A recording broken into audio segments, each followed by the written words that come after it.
Hi, it's me again with Corel. I've done something similar to this, but not like this one. It's pretty cool. I did it in two different shades of gray.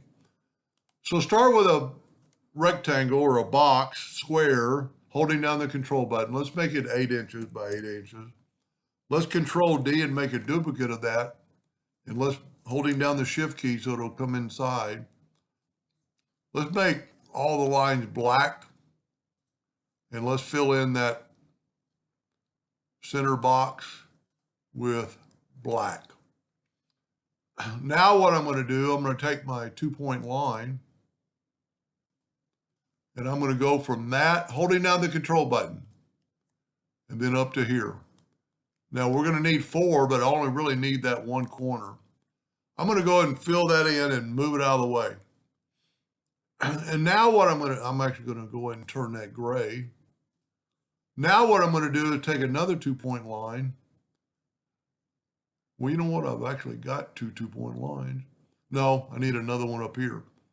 So we're going to take a 2-point line and go from here to here. Actually, I need that other line to be all the way across. So I'm going to take away that line. And I'm going to draw a line. I should have done it in the previous one.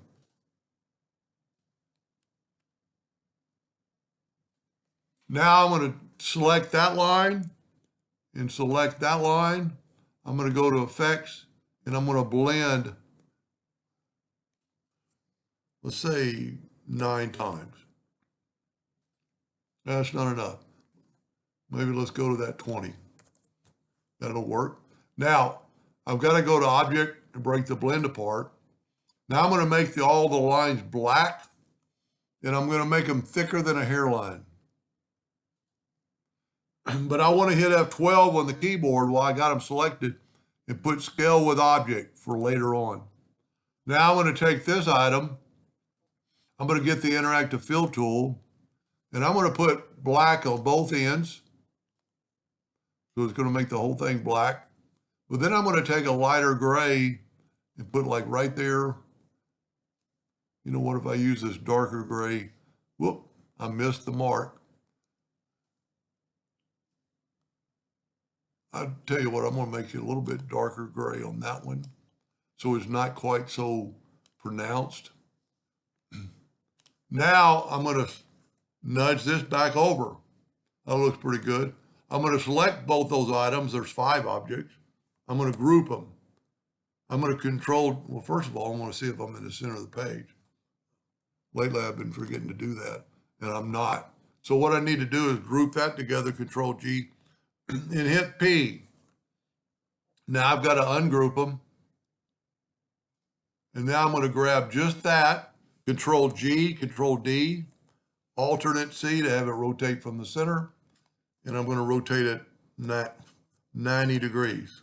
Control D, Control D. And you've already, all the work is done. Now I'm going to look at my edges. Sometimes those edges will stick over. So what I'm going to do now is I'm going to group that together, Control G.